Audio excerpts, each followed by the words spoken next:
اس میں قرآن مجید کہتا ہے کہ دیکھو لوگوں، تم میں کوئی بنیادی طور پر، پیدائشی طور پر رنگت کی وجہ سے، نسل کی وجہ سے کوئی نہ افضل ہے نہ مفضول ہے، نہ کوئی اعلیٰ ہے نہ ادنا ہے، کلکم، اور اس پر میں نے جو پیش کی ہے گواہی مزید حضور کی حجۃ الوداع کے خطبے سے،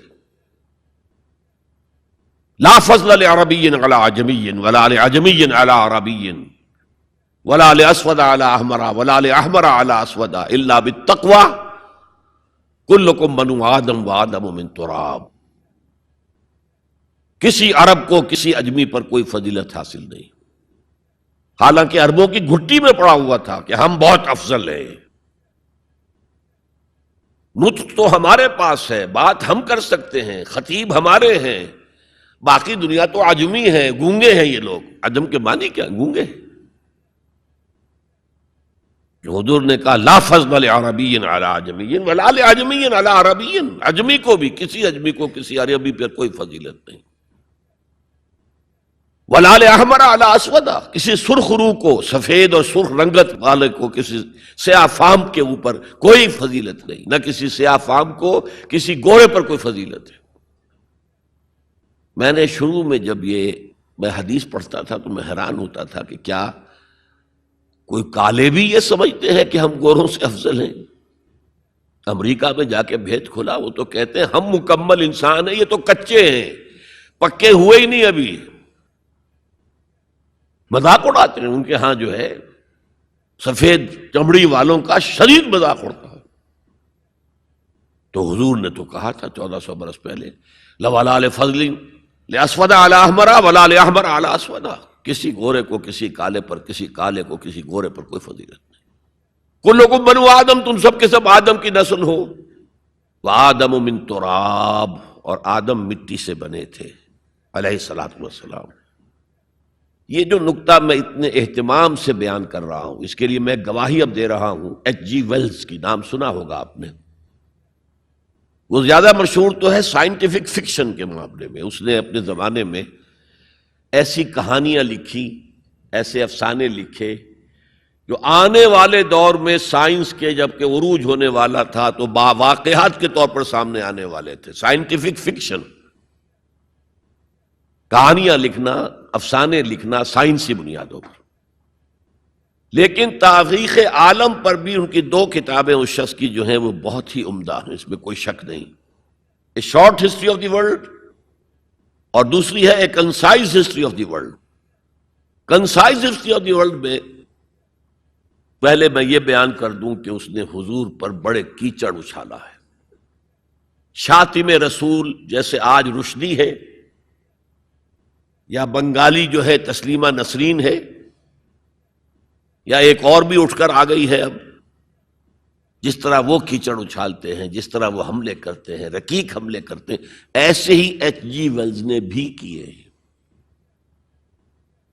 یہ میں کس لیے بتا رہا ہوں؟ تاکہ یہ بات جو ہے واضح ہو جائے کہ وہ عقیدت مند نہیں ہے، حضور کا دشمن ہے۔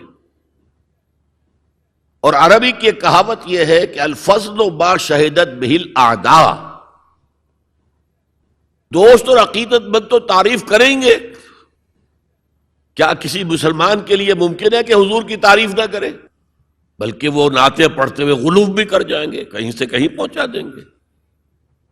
ہاں اگر دشمن تعریف کرے تو وہ بات ہے کہ جو قابل غور ہے۔ میں نے اس لیے اسٹیبلش کیا دشمن ہے، دوست نہیں ہے، عقیدت مند نہیں ہے۔ لیکن جو چیپٹر اس کا ہے حضور کی زندگی پر، اس کے آخر میں آ کر خطبہ حجۃ الوداع کا یہ حوالہ اس نے دیا، لا فضل لعربی علی عجمی ولا لعجمی علی عربی ولا لاسود علی احمر ولا لاحمر علی اسود الا بالتقوی۔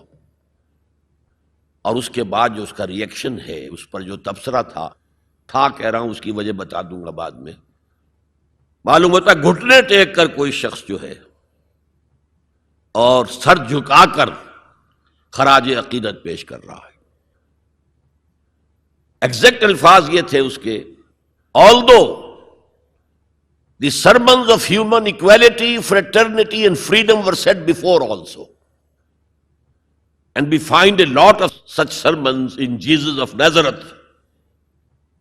But it must be accepted that it was Muhammad sallallahu alayhi wasallam who for the first time in human history established a society based on these principles. کہ اگرچہ انسانی مساوات، اخوت اور حریت کے واس تو پہلے بھی بہت کہے گئے تھے، بہت کہے گئے تھے، اب عیسائی ہونے کے باوجود کہتا ہے کہ مسیح ناصری، جیزس آف نظرت، حضرت عیسیٰ علیہ السلام کے ہاں بھی واس تو بہت ہے، لیکن ان اصولوں پر کوئی معاشرہ وہ قائم نہیں کر سکے۔ تاریخ انسانی میں پہلی شخصیت محمد کی ہے صلی اللہ علیہ وسلم، جس نے کہ ان اصولوں پر معاشرہ بالفعل قائم کر کے دکھایا۔ اچھا، اب آئیے اس کی اہمیت پر۔ اہمیت یہ ہے کہ آج جیسا کہ میں نے کہا تھا کہ دنیا سکڑتی جا رہی ہے، فاصلے تو کوئی ہے ہی نہیں، اب کوئی معنی ہی نہیں۔ جیسے حدیث میں آیا تھا کہ دجال بات کرے گا، ساری دنیا میں سنی جائے گی۔ آج کوئی دجال صاحب جو ہے واشنگٹن سے تقریر کرتے ہیں اور پوری دنیا میں سنی جاتی ہے۔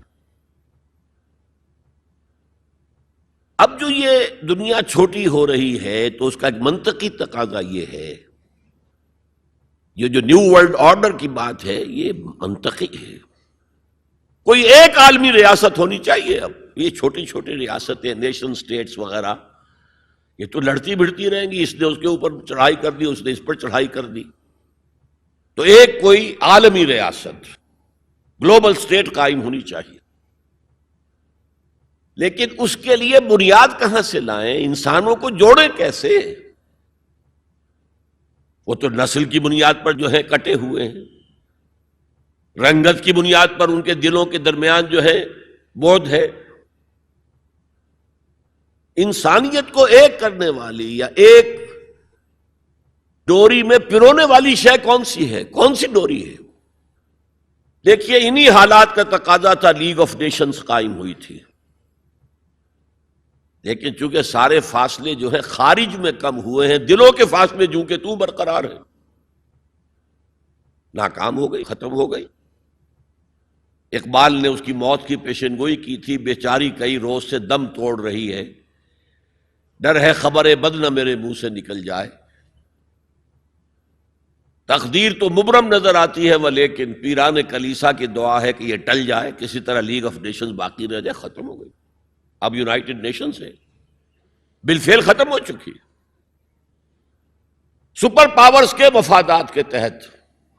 اور اب تو وہ سپر پاورز بھی دو نہیں رہی، سپریم پاور جو ہے وہ یونائٹڈ نیشنز کی اکثریت روکنا چاہے وہ نہیں رکتی۔ عراق پر حملے کے معاملے میں کون ساتھ تھا ان کے؟ بائی پاس کیا، دفع ہو جاؤ، ہمیں کوئی حیثیت زبریت نہیں تمہاری۔ تو یہ بھی دم توڑ رہی ہے، یونائٹڈ نیشنز کا وجود کیا رہ جائے گا؟ بیچاری کئی روز سے دم توڑ رہی ہے۔ یہ عراق پر حملے کے ساتھ جو ہے اس کا دم جو ہے عالم نزاع شروع ہو چکا ہے۔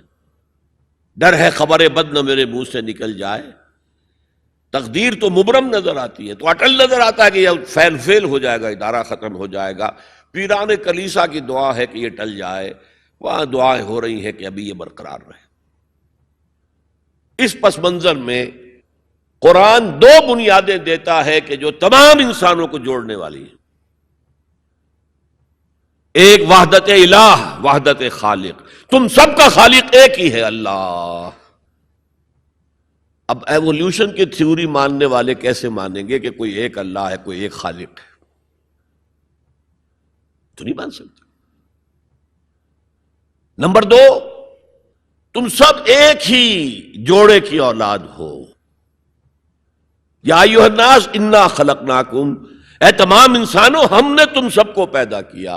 وحدت خالق، وحدت الہ، اس پر سب جڑ جائیں گے آپس میں، ہندی ہوں، چینی ہوں، پاکستانی ہوں، ایرانی ہوں، امریکی ہوں، کالے ہوں، گورے ہوں، پیلے ہوں، سب اللہ کی مخلوق۔ اگر دل میں اللہ پر یقین ہے تو یہ پھر سارے جو فرق ہیں ایویپوریٹ ہو جائیں گے۔ ایک کالے حبشی کو، جس کے گھنگریالے والد تھے، ہونٹ موٹے موٹے تھے، شین ادا نہیں کر سکتا تھا، اشہدو نہیں کہہ سکتا تھا، اشہدو کہتا تھا بلال۔ اور حضرت عمر فاروق جو اسلام سے پہلے بڑے نیشنلسٹ تھے، اپنی قرشیت پر فخر، اپنے خاندان پر فخر، اور وہ عمر فاروق جبکہ وہ خلیفہ تھے حضرت بلال کا نام نہیں لیتے تھے سیدنا کے بغیر، سیدنا بلال، سیدنا بلال، سیدنا بلال۔ حضرت ابو بکر کے بارے میں فرماتے ہیں ابو بکر سیدنا وآتق سیدنا، ابو بکر خود بھی ہمارے سردار ہیں، انہوں نے ہمارے سردار کو آزاد کرایا تھا خرید کر۔ تو یہ فرق تو جب تک کہ آپ اللہ پر ایمان نہ رکھتے ہوں تو کوئی بنیاد ہی نہیں ہے۔ ہمارے ان کے درمیان کیا بنیاد ہے؟ پتہ نہیں کون سے قسم کے بندروں کی اولاد جو ہے ہندوستان میں بس رہی ہے، اور کون سے قسم کے شمپینزیز کی اولاد جو ہے وہ کہیں اور بس رہی ہے، ان کا تو کوئی رشتہ آپس میں ہے ہی نہیں۔ پھر یہ کہ وحدت آدم و حوا، انا خلقناکم، نمبر 1 من ذکر و انثی، ایک مرد اور ایک عورت سے پیدا کیا۔ تو ایک تو اخوت دینی ہے، اخوت اسلامی ہے، وہ تو بڑی اونچی بات ہے۔ اخوت انسانی، تمام انسان۔ اب آپ فرمائیے حضرت حوا کے رحم پر جا کر تمام انسان ایک نہیں ہو جائیں گے؟ والدہ کے رحم کے اعتبار سے بہن بھائی جو ہیں وہ بھائی بھائی اور بہنیں ہیں، دادی کے اس پر جائیے تو وہ ایک بڑا کنبہ وجود میں آ جائے گا، چچا تائے کی ساری اولاد اس میں مل جائے گی، اور اسی طریقے سے خالاؤں کی اور پھپھیوں کی اولاد شامل ہو جائے گی، اس سے آگے جائیے، اس سے آگے جائیے، سب جا کر آدم اور حوا پر جمع ہو جائے گی۔